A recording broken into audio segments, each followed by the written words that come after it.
The space station hung in the darkness like a broken tooth. Half of its lights were dead, and the metal walls were covered in rust and damage from old battles. Commander Hyun-woo watched it through his ship's window, his eyes sharp and focused. This station sat at the edge of human territory, a place where Earth's influence ended and the unknown began. "Commander, we have movement," said Minji, his second in command. She pointed at her screen. One human soldier moving through Section 7. Hyun-woo smiled, but it was not a kind smile. For 3 months they had been hunting this human scout. The Earth Defense Force kept sending soldiers to watch Vraxian movements, and Hyun-woo kept catching them. This would be his 4th capture this year. "Send teams 3 and 4 to block the exits," Hyun-woo ordered. "Team 1, come with me. We take him alive." The Vraxian soldiers moved through their ship with practiced speed. They were tall beings, with blue-gray skin and eyes that could see in almost complete darkness. Their armor was black and made no sound as they walked. Within minutes, 50 Vraxian warriors had surrounded the humans' position. Hyun-woo led his team through the docking tube and into the dead station. The air inside was cold and smelled like old metal and burned circuits. Their boots made soft sounds on the floor as they moved closer to their target. Through his helmet display, Hyun-woo could see the human's heat signature. The soldier was not running. He was not hiding. He was simply standing in an empty cargo bay waiting. "Strange," whispered Minji through the radio. "Why is he not trying to escape?" "Maybe he knows he cannot," Hyun-woo replied. But something felt wrong about this situation. They entered the cargo bay with weapons raised. The human stood in the center of the room, his hands at his sides. He wore a standard Earth Defense Force uniform, gray and green with worn edges. His face was calm, almost bored. He looked to be in his 30s, with short dark hair and a medium build. Nothing about him seemed special or dangerous. "Identify yourself," Hyun-woo commanded in perfect human English. "Sergeant Lee Dae-sung, Earth Defense Force," the man replied. His voice was steady and showed no fear. "Serial number 7749218. "You are surrounded by 50 of our best soldiers," Hyun-woo said, walking closer. "You have no weapon, no ship, no escape. Do you understand your situation?" Dae-sung looked around at all the weapons pointed at him. Then he looked back at Hyun-woo and said, "Yes, I understand perfectly." Minji moved forward with electronic restraints. As she locked them around Dae-sung's wrists, she noticed something odd. The human was not sweating. His heartbeat, visible on her scanner, was slow and calm. Most humans panicked when captured. This one seemed almost relaxed. "Take him to the ship," Hyun-woo ordered. "We will question him there." As the soldiers led Dae-sung away, Officer So-hyun appeared on Hyun-woo's communication screen. So-hyun was the intelligence officer, always working with computers and data. Her face looked troubled. "Commander, I ran his biometrics through our system," she said. "His basic records check out, but there are layers of encryption I have never seen before. His file is sealed at levels above standard military classification." "What does that mean?" Hyun-woo asked. "It means he is either very important or very dangerous," So-hyun replied. "Maybe both. I need more time to break through the security." Hyun-woo looked back at the human prisoner being escorted through the station. Dae-sung walked calmly between guards who were twice his size and armed with weapons that could cut through steel. The human even seemed to be examining the station's walls and ceiling as he walked, like he was taking notes. Back on the Vraxian dreadnought called Eternal Claw, they placed Dae-sung in a holding cell. The room was small and white, with a hard bench and bright lights. Guards stood outside the transparent door, watching his every move. Hyun-woo entered the cell alone, wanting to observe the prisoner more closely. Dae-sung sat on the bench, looking comfortable despite the situation. "Why were you on that station?" Hyun-woo asked. "Reconnaissance," Dae-sung answered simply. "Same reason your ships are always near our borders. We watch you. You watch us. You were alone. That is foolish, is it?" Dae-sung tilted his head slightly. "I completed my mission before you arrived. The data is already transmitted back to my command." Hyun-woo felt a flash of anger. The human was too calm, too confident. "You are a prisoner on a Vraxian warship. You may never see Earth again. Does this not frighten you?" Dae-sung met his eyes directly. "Commander, I have been in worse situations than this. You will ask me questions. I will tell you what I can. Eventually there will be a prisoner exchange and I will go home. This is how these things work." Before Hyun-woo could respond, alarms suddenly blared throughout the ship. Red lights flashed in the corridor outside. "Commander!" Minji's voice came through his communicator, urgent and loud. The station's reactor is becoming unstable. Readings show it will explode in less than 10 minutes. Hyunwoo turned to Dae-sung, suspicious. Did you do this? The human shook his head. No, that station has been dying for months. The reactor finally gave up. You should evacuate your teams immediately. When it goes, the explosion will be big enough to damage any ship within 2 kilometers. How do you know this? Hyunwoo demanded. Because I was studying that station for the last 6 hours before you arrived, Dae-sung said calmly. The reactor was already in critical condition. I was actually trying to move away from it when your soldiers found me. If you want your people to live, Commander, you need to move fast. Hyunwoo stared at the human, trying to decide if this was a trick. But the alarms were real and his own sensors confirmed the reactor problem. He made a quick decision. All teams evacuate the station immediately, he ordered through his communicator. Eternal Claw moved to safe distance. The next few minutes were chaos as Vraxian soldiers rushed back to their ship. The Eternal Claw's engines roared to life, pushing the massive warship away from the dying station. Hyunwoo stayed near the holding cell, watching Dae-sung the entire time. The human sat calmly, counting quietly to himself. 5, 4, 3, 2, 1. The space station exploded. Even from 3 kilometers away, the Eternal Claw shook from the blast. Flames and debris spread out in a massive sphere, right where their soldiers had been standing just minutes before. Minji appeared at the cell door, her face pale. Commander, if we had waited even 30 more seconds. Hyunwoo nodded slowly, then looked at Dae-sung with new eyes. The human prisoner had just saved dozens of Vraxian lives. But why? And how had he known the exact moment of the explosion? Who are you, really? Hyunwoo asked quietly. Dae-sung looked up at him with an expression that was hard to read. I told you. Sergeant Lee Dae-sung, Earth Defense Force. But as Hyunwoo walked away from the cell, he knew that answer was not the whole truth. Something about this prisoner was very, very wrong. Or perhaps very, very dangerous. In her office, So-hyun worked frantically at her computers, trying to break through the encryption on the prisoner's files. The security protecting his records was unlike anything she had ever seen. It was almost as if someone wanted to make sure that finding out who this man really was would be nearly impossible. She had a feeling that when she finally broke through, she would not like what she found. The detention level of the Eternal Claw was deep inside the ship, where the hum of engines was constant and the air felt heavy. Chief Interrogator Ji-won walked down the corridor toward the human prisoner's cell, carrying a data tablet and wearing a confident expression. She had broken hundreds of prisoners before. This one would be no different. Inside the cell, Dae-sung sat in the same position as before, looking relaxed despite the uncomfortable bench and bright lights that never turned off. Ji-won studied him through the transparent door for a moment before entering. Sergeant Lee Dae-sung, she said, sitting across from him. Let us begin. For the next 3 hours, Ji-won used every technique she knew. She asked simple questions, then complex ones. She tried to make him angry, then tried to gain his trust. She showed him images of destroyed Earth colonies, hoping to trigger an emotional response. Nothing worked. Dae-sung answered some questions directly. He refused to answer others politely. He never raised his voice. He never showed fear or anger or sadness. It was like trying to interrogate a wall. You are not a normal soldier, Ji-won finally said, frustrated. Normal soldiers break. They cry, they shout, they beg. You just sit there like you have done this 1,000 times. Maybe I have, Dae-sung replied with a slight smile. What disturbed Ji-won most was how much the prisoner knew about Vraxians. When she accidentally used a word from an old Vraxian dialect, he understood it perfectly.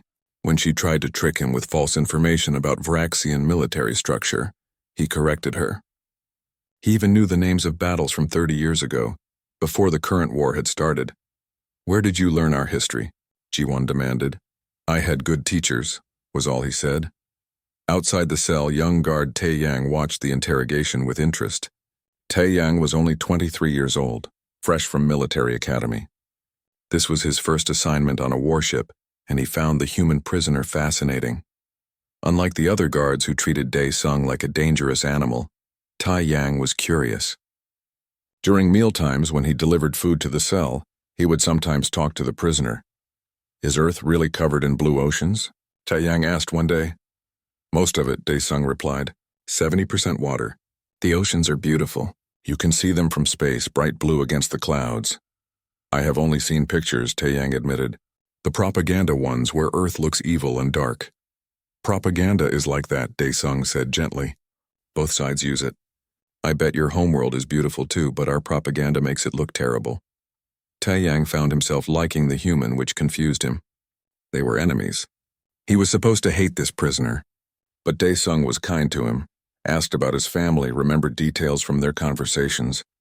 It felt like having a friend, even though that was impossible. One day, while bringing food, Taeyang noticed scars on Daesung's arms. They were old and many, the kind that came from serious combat. Some were from burns, others from blades. One long scar ran from his wrist to his elbow. You have seen much fighting, Taeyang observed. Yes, Daesung said quietly. Too much. How long have you been a soldier? Daesung paused as if calculating. A long time. Meanwhile, So-hyun continued working on the encrypted files. She barely slept, barely ate, focused completely on breaking through the security. Each layer she passed revealed another layer underneath. It was like opening a box only to find another box inside. On the 5th day, she made a breakthrough. One of the encryption keys she found led to old military records from 40 years ago. She searched for Lee Dae-sung and felt her blood run cold. There were 17 soldiers named Lee Dae-sung in Earth military records going back 70 years. All of them were listed as special operations. All of them had similar physical descriptions, height, build, and general appearance. All of them were marked as highly classified. So-hyun pulled up photos. The faces were similar but not identical. Different men but sharing certain features, like a family line or something else. She brought her findings to Commander Hyunwoo immediately. This is not possible, Hyunwoo said, looking at the data. These records span decades. They cannot all be the same person. They are not, So-hyun said. But they are connected somehow. Look at this, every few years one Lee Dae-sung retires or dies and another appears immediately. Same name, similar appearance, same classification level. What does it mean? I do not know yet, but I will find out. The next incident happened during a routine inspection. An older Vraxian soldier named Kwan was walking past the detention level when he saw the human prisoner through the cell door. Kwan stopped suddenly, his face going pale. You? Kwan whispered, moving closer to the transparent barrier. I know you. Daesung looked up calmly. I do not think we have met. 12 years ago, Kwan said, his voice shaking. The Battle of Frost Moon, I was there. Our battalion, 300 soldiers, was destroyed by a single human. We called him the Ghost, the Demon. He moved so fast, killed so silently. I only survived because I hid under bodies. The other guards had gathered now, listening. I saw his face, Kwan continued, pointing at Daesung, only for a moment before he disappeared.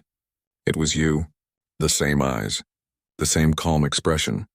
That was 12 years ago, Minji said. This prisoner would have been very young then. I know what I saw, Kwan insisted. Daesung said nothing, but something in his expression confirmed the story.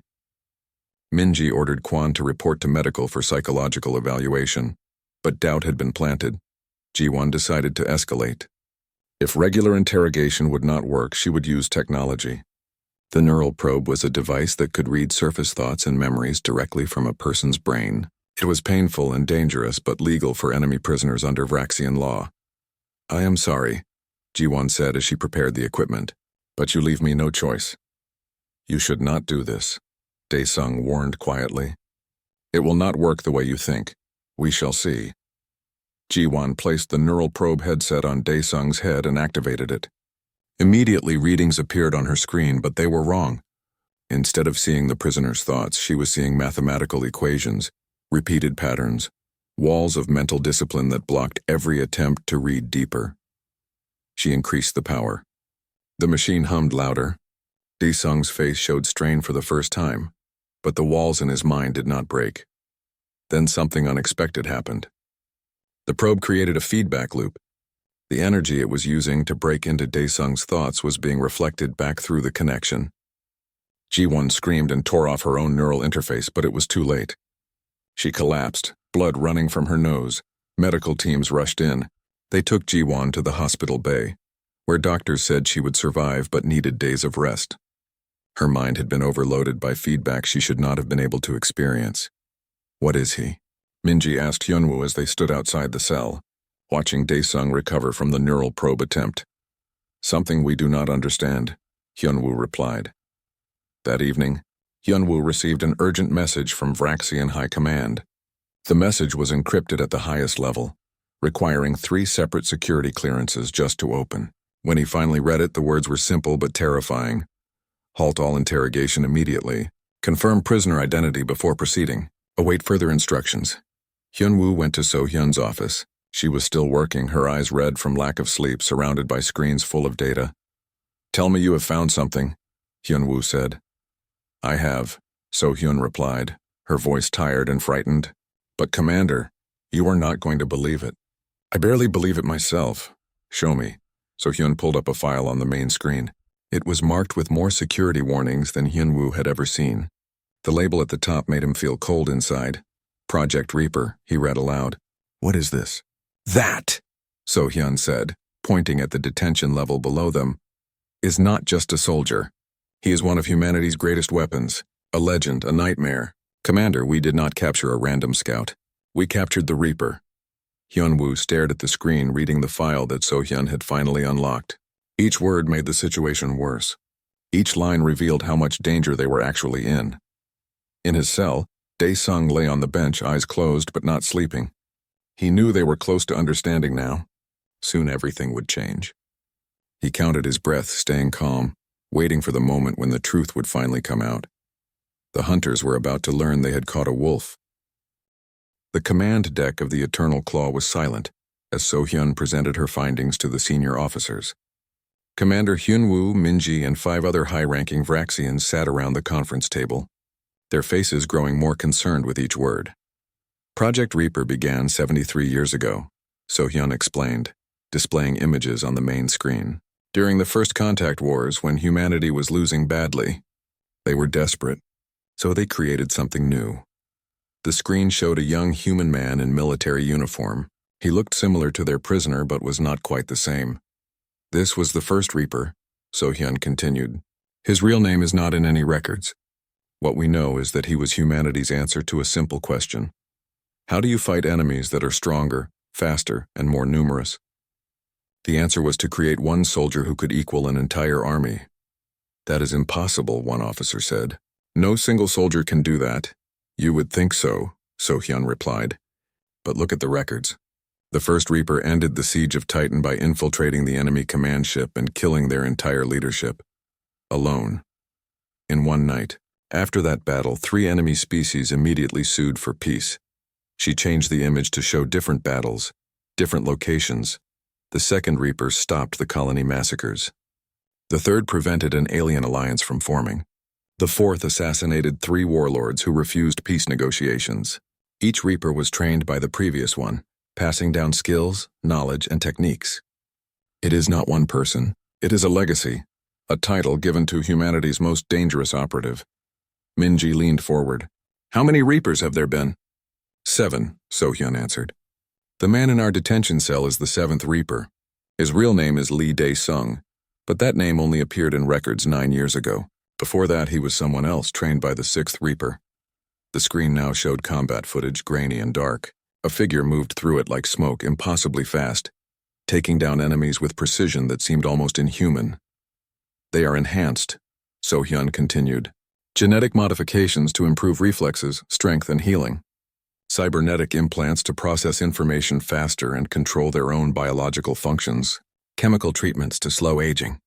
The current Reaper is probably 50 years old, but his body functions like someone 30. This is illegal, Hyunwoo said.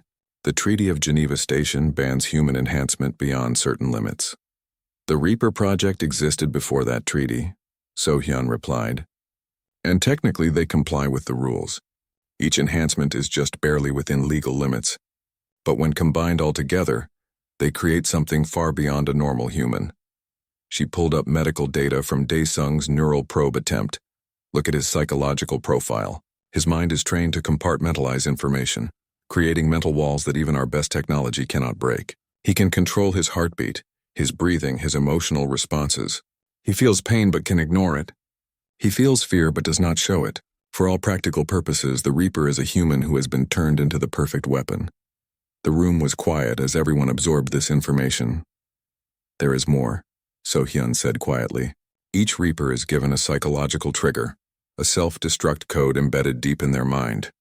If they are captured and interrogated beyond acceptable limits, this trigger activates. It shuts down their higher brain functions completely, leaving them in a permanent vegetative state. This prevents enemies from extracting critical intelligence. Can we deactivate this trigger? Minji asked. No. And if we try to probe too deeply into his mind, we might accidentally activate it. That is probably why High Command ordered us to stop all interrogation.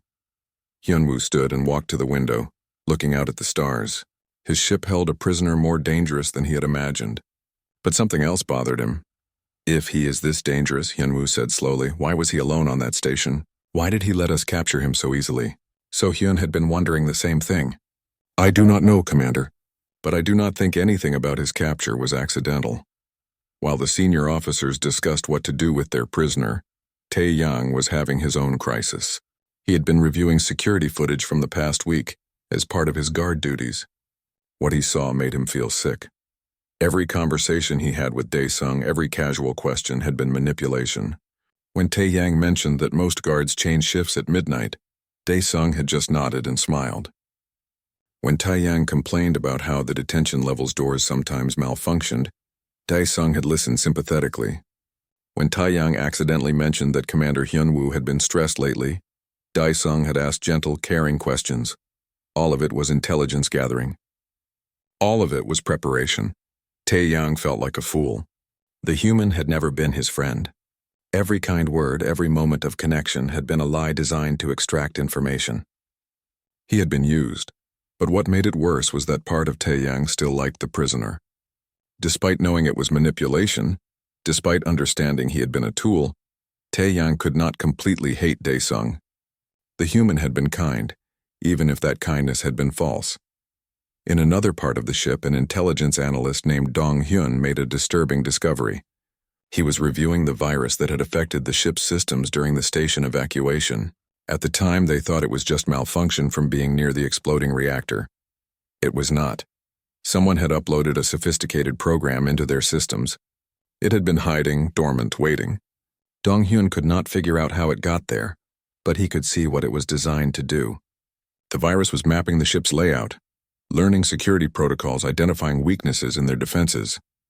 It came through the neural probe. So-hyun realized when Dong-hyun showed her the data. When Ji-won tried to read the Reaper's mind, his cybernetic implants uploaded this program in the feedback. He was not just defending himself. He was attacking us. They immediately tried to purge the virus, but it was too sophisticated. Each time they deleted one part, another part activated. It was spreading through the ship's systems like a disease. Commander Hyunwoo made a decision. He would confront the prisoner directly, alone, and demand answers. The guards looked worried as Hyunwoo entered the detention cell by himself. Dae-sung sat on his bench looking exactly as calm as always. You knew, Hyunwoo said without greeting. You knew who you were when we captured you. Yes, Dae-sung replied simply. You let us take you. Yes. Why? Dae-sung stood slowly, his movements careful and non-threatening. Commander, how long have you been fighting this war? 20 years, Hyunwoo answered. And in those 20 years, how many peace negotiations have succeeded? None. Exactly, Dae-sung said. Both our governments talk, but nothing changes. The war continues. Soldiers die. Colonies burn. Nothing changes because neither side trusts the other enough to make the first real move toward peace. What does this have to do with your capture? Sometimes, Dae-sung said carefully. Messages need to be delivered in ways that official channels cannot deliver them. Sometimes trust has to be built through actions, not words. Hyunwoo felt a chill. What message? The message that humanity knows things we have not spoken about publicly. The message that we have evidence. The message that this war is built on lies your people have been told. You are talking about the border colonies, Hyunwoo said slowly. The camps, Dae-sung nodded. Your government has been hiding the truth about what happens to human prisoners. Not just soldiers, civilians, families, children. For years you have been told they are treated humanely according to treaty rules. That is not true. You have no proof, Hyunwoo said, but his voice was uncertain. I have all the proof. Daesung replied. That is what I stole from your station before you captured me. That is what I copied from your ship's database when your interrogator tried to probe my mind. Evidence of war crimes that would turn even your own allies against you. Hyunwoo felt the ground shifting under his feet. If this was true, if evidence like that became public, it would destroy the Vraxian Empire's diplomatic position. But here is the interesting part, Daesung continued. I have not released that evidence yet. It is in my possession, protected by encryption that will take your people months to break. Months you do not have. What do you want? I want you to understand that this war does not have to continue, Daesung said. Your Empress Da-un, she is a good leader. Progressive, she wants peace but is blocked by military hardliners who profit from continued conflict. This evidence could help her. It could give her the power to remove those who want war to continue forever. You expect me to believe you were captured on purpose to deliver this message? Hyunwoo asked. That you infected our ship, stole our data, and put yourself in mortal danger all to help our Empress? Not to help her, Daesung corrected. To help end the war. There is a difference. Before Hyunwoo could respond, alarms blared throughout the ship. Minji's voice came through his communicator, urgent and loud. Commander! The detention level is in lockdown. Doors are sealing randomly. Life support is fluctuating. The virus is activating. Hyunwoo turned to Daesung, drawing his weapon. What have you done? Daesung remained calm, but there was something different in his expression now. Something harder. I gave you time to think, Commander. Hyunwoo raised his weapon, but Daesung moved faster than should have been possible. One moment he was standing still, the next he was beside Hyunwoo, gently pushing the weapon aside. The movement was so quick and precise that Hyunwoo barely saw it happen. I do not want to hurt you, Commander, Daesung said quietly. Please do not make me. Hyunwoo tried to strike back, but Daesung avoided the blow easily, stepping around it like he knew it was coming before it happened. In 3 quick moves, Daesung had taken Hyunwoo's weapon and communication device, then stepped back with his hands raised peacefully. Stay in this cell, Daesung advised. Lock the door from inside. You will be safer here than in the corridors. What happens next is not about you personally. Then Daesung was gone, moving through the malfunctioning door before the emergency lockdown could trap him inside. Hyunwoo immediately activated his backup communicator. All units, the prisoner has escaped. Seal all sections. He is extremely dangerous. Throughout the Eternal Claw, chaos spread like fire. Doors that should have opened stayed closed. Doors that should have stayed closed opened randomly. Security cameras showed static or wrong footage. The ship's AI was confused, following commands that contradicted each other. Minji took command of the response teams. Teams 1 through 5 converge on detention level. Teams 6 and 7 secure the engine room. Teams 8 through 10 protect the bridge. Hundreds of Vraxian soldiers moved through the ship, searching for one human, but finding him proved impossible. Daesung moved through the Eternal Claw like he had lived there his entire life. He knew which corridors would be empty because the virus had sealed them. He knew which security cameras were disabled. He knew exactly where he needed to go. In the security center, officers watched in disbelief as their sensors detected the Reaper for brief moments, then lost him again. He appeared in one section, vanished, then appeared 3 sections away minutes later. How is he moving so fast? One officer asked. Maintenance tunnels, So-hyun realized, pulling up ship blueprints. He studied our ship design during his captivity. He knows routes through the walls that we do not even think about. Daesung's first objective was the data archive. He moved through a narrow maintenance tunnel, his body sliding through spaces that seemed too small for a human. His cybernetic enhancements let him control his breathing and heart rate, making him nearly invisible to thermal sensors.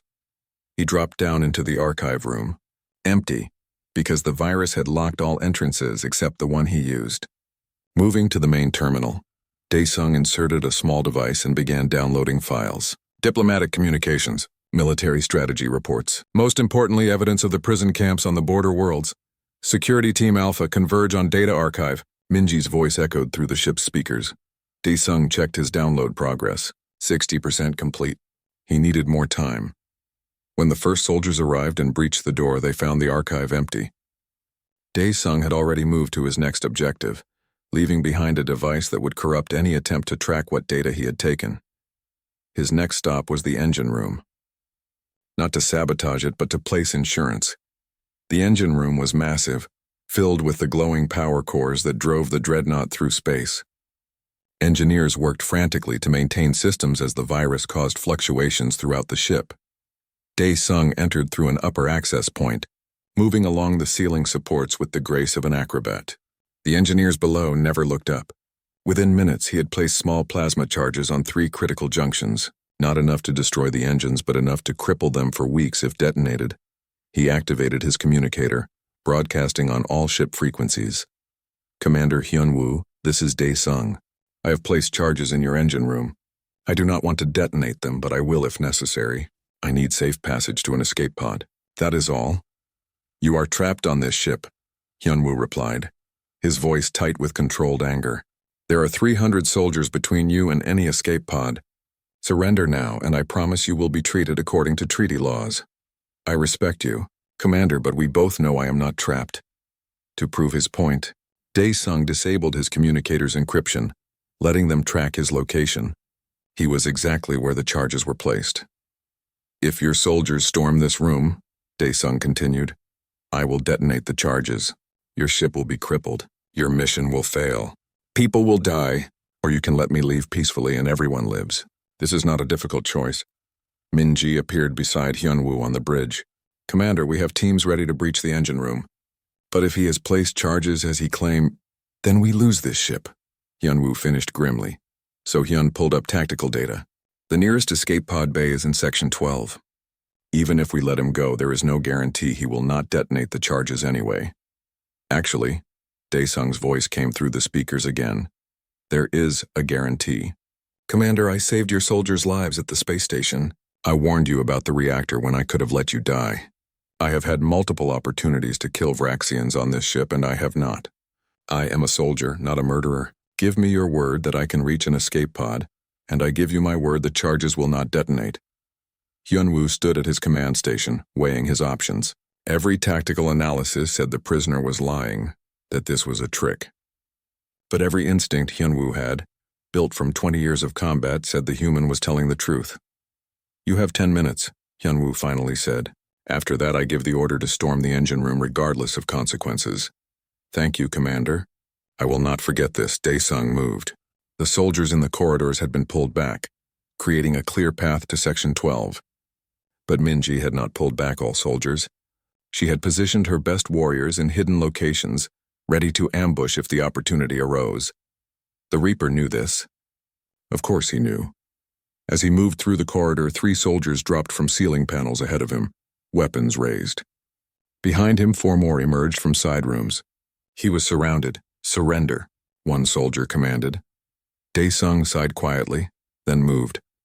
What happened next was almost too fast to see. He disarmed the first soldier with a strike to the wrist, took the falling weapon and used it to disable 2 more soldiers with perfect, non-lethal shots. He rolled under a burst of fire, came up behind another soldier and used a nerve strike to render him unconscious. The entire fight lasted 7 seconds. 7 Vraxian soldiers lay on the ground, alive but incapacitated. Dae-sung kept moving. "He is too fast," Min-ji reported, watching the security footage. "Our soldiers cannot touch him." 2 more ambush attempts failed the same way. Each time Dae-sung moved with precision that seemed almost mechanical, taking down soldiers without killing them. His combat style was efficient and cold, wasting no movement, showing no hesitation. When he finally reached Section 12, Tae-yang was waiting there. The young guard stood in front of the escape pod bay door, his weapon pointed at Dae-sung but trembling slightly. "You used me," Tae-yang said, his voice breaking. "Everything you said was a lie." Dae-sung stopped, keeping his distance. "No, not everything. You manipulated me to gather information." "Yes, I did," Dae-sung admitted. "But when I said I have seen too much war, that was true. When I said your homeworld is probably beautiful, I meant it. When I listened to you talk about your family, I was not just gathering intelligence. Part of me was just a tired soldier talking to another soldier. I do not believe you." "That is your right," Dae-sung said gently. "Tae-yang, you have a choice now. You can shoot me, and maybe you will succeed. Or you can step aside and live the rest of your life. Either way, I hold no anger toward you." Tae-yang's weapon wavered. He thought about everything that had happened, about the human who had been kind to him even while using him. He thought about how Dae-sung had spared every soldier he fought in the corridors, when he could have killed them easily. Why did you not kill them? Taiyang asked. The soldiers you fought, you could have, because they were following orders, Daesung replied.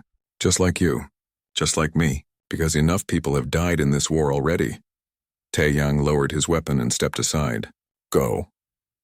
Daesung nodded respectfully, then entered the escape pod bay. He paused at the pod door. Taiyang, in a few days, evidence about this war will become public. Things your government has hidden.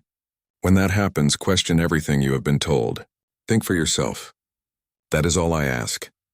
Then the Reaper climbed into the escape pod and sealed the hatch. On the bridge, Hyunwoo watched as the pod launched from the ship. Do we pursue? His pod just engaged FTL drive, so Hyun reported. He is already gone. Minji checked the engine room. Commander, the charges are still active, he lied. But then Daesung's voice came through one last transmission. Commander Hyunwoo, enter disarm code 7749218 into the charges. That is my Earth Defense Force serial number. I told you from the beginning. The charges will deactivate in 30 seconds. Thank you for your honor. Hyunwoo rushed to the engine room and entered the code. The charges powered down with 3 seconds remaining. As engineers checked the systems, confirming no damage, So-hyun suddenly gasped at her console. The human stealth ship was quiet and dark inside, lit only by soft blue emergency lights. Daesung floated through the zero-gravity docking tube from his escape pod, where Admiral Jae-sung waited for him. She was a woman in her 60s with silver hair tied back severely and eyes that had seen too many wars. Welcome back, Reaper, she said formally. Then her expression softened slightly. It is good to see you alive, Daesung. It is good to be alive, Admiral, he replied with a tired smile. They moved to the debriefing room where Intelligence Director Hee-jin was waiting. Hee-jin was younger than the Admiral, in her 40s, with sharp features and a mind that missed nothing. Report, Hee-jin said, activating recording devices. For the next 2 hours, Daesung explained everything that had happened on the Eternal Claw. The capture, the interrogation, the discovery of his identity, the escape. He provided the stolen data files, which contained more evidence than even they had hoped for. This is better than we expected, Hee-jin admitted, reviewing the files. Documents directly from Vraxian Military Command. Orders to establish the prison camps, execution records. Everything we need. Commander Hyunwoo is a good man, Daesung said quietly. He will be troubled by what we release. He may not have known the truth. Most of their soldiers do not know, Admiral Jae-sung replied. That is how these things work. The evil is hidden from those who might object to it. Daesung nodded, then asked, when do we broadcast? 72 hours, as we told them. That gives their Empress time to prepare. While the humans planned their next move, the Vraxian Empire was in chaos. Commander Hyunwoo had sent his full report to High Command, explaining everything that had happened. Within hours, he was summoned to appear before the Imperial Council on the homeworld. The journey took 2 days. Hyunwoo spent that time reviewing everything he knew about the prison camps. He had heard rumors over the years, but had believed they were just war propaganda from Earth. Now he had to face the possibility that his own government had lied to him. The Vraxian homeworld was beautiful, with purple skies and silver cities that stretched for hundreds of miles. But as Hyunwoo's shuttle approached the capital, he could see protests in the streets below. Word had already leaked that something significant was coming. The Imperial Council met in a massive chamber with a domed ceiling that showed the stars. Empress Dayun sat on a raised platform, surrounded by military leaders and government officials. She was younger than most expected for an empress, only 40 years old, with intelligent eyes that studied Hyunwoo carefully. Commander Hyunwoo, she said formally, you have brought us disturbing news. Yes, Your Majesty, Hyunwoo replied, standing at attention. Tell us everything. Hyunwoo did. He explained about capturing the Reaper, about the escape, about the stolen evidence. He left nothing out, even the parts that made him look foolish. When he finished, the chamber was silent. Then one of the military commanders, an old warrior named General Wu Jin, spoke. This Reaper must be hunted down and eliminated, Wu Jin said firmly. He has made fools of us all. He has exposed crimes, Empress Dayun corrected coldly. Crimes committed in my name without my knowledge or permission. Your Majesty, the camps were necessary, Wu Jin argued. We are at war. The human prisoners are dangerous. Human civilians are dangerous? The Empress asked. Human children are dangerous? That is what the records show, General. Families, entire colonies taken to these camps. Wu Jin's face darkened. Sometimes difficult decisions must be made for the greater good. Who authorized these camps? The Empress demanded, looking around the chamber. Who gave these orders? Several military leaders looked uncomfortable. Finally, an intelligence official named Sang Wu spoke. Your Majesty, the camps were authorized by a council of military leaders 15 years ago, before your reign. The program was classified to prevent public panic. Classified to hide war crimes, you mean? The Empress said. She stood, her voice ringing through the chamber. In 72 hours, humanity will broadcast this evidence to the entire galaxy. Our allies will see what we have done. Our own people will learn the truth. We have two choices. We can deny everything and look like liars when the evidence proves us wrong, or we can get ahead of this, admit our mistakes, and show that we are better than our worst actions. You cannot be serious, General Wu Jin said. Admitting to this would weaken our position in the war. General, the Empress said quietly, we have already lost the moral position in this war. Now we must salvage what honor we can. The debate continued for hours. Some council members wanted to suppress the information, to arrest those who knew about it, to prepare for war with humanity. Others, led by the Empress, argued for transparency and accountability. Finally, Empress Da Yun made her decision. We will release our own statement in 60 hours, she announced, before humanity does. We will admit to the camps. We will shut them down immediately and release all prisoners. We will allow independent investigators to examine the sites, and we will prosecute those responsible for crimes regardless of their rank or position. Your Majesty, you cannot, General Wu Jin protested. This will destroy our military leadership. Then we will build new leadership, the Empress replied. Leadership that does not commit atrocities. She turned to Hyun Woo. Commander, you will be promoted to Admiral and given command of our negotiations with Earth. You have shown honor in dealing with the Reaper. Now show that same honor in dealing with his people. Hyun Woo bowed deeply. I will try, Your Majesty. As the council session ended, officers and officials dispersed in quiet conversation. In the hallways outside, Hyun Woo found So-hyun and Minji waiting for him. They are saying the military will fracture over this, So-hyun said quietly, that some commanders will refuse the Empress's orders. Then they are traitors, Hyun Woo replied firmly. The Empress is right. We cannot build peace on hidden crimes. Tae-yang had been thinking about what Dae-sung said about questioning everything. Back on the Eternal Claw, he started researching, accessing old reports and records that he had never examined before. The more he read, the more disturbed he became. He found inconsistencies in official reports about prisoner treatment. He found orders that had been redacted heavily. He found transport records showing ships moving to border worlds but never recording what they carried. What are you doing? Another guard asked, seeing Tae-yang's screen full of classified files. Learning the truth, Tae-yang replied. When the Empress's announcement came, 58 hours after the Reaper's escape, it shocked the entire Vraxian Empire. She appeared on every broadcast channel, her face grave but determined. My people, she began. I must tell you something difficult. For 15 years, our military has operated prison camps on border worlds. Camps where human prisoners of war and human civilians have been held in conditions that violate treaty laws and moral decency. Some of you may have known about this. Most of you did not. But all of us must now bear the responsibility. She detailed the camps, the numbers, the conditions. She showed images that made Tae-yang feel sick. She named the officials responsible and announced their arrest. This war has made us do terrible things, the Empress continued. But we can be better. Starting today, all camps are closed. All prisoners will be returned to Earth custody, and I invite human representatives to meet with us to discuss peace. Not a temporary ceasefire, but real peace. The kind that lasts. The broadcast ended, and across the Vraxian homeworld, riots began. Some people protested against the Empress for admitting weakness. Others protested against the military for committing crimes. The streets filled with anger and confusion, but there were also those who felt relief.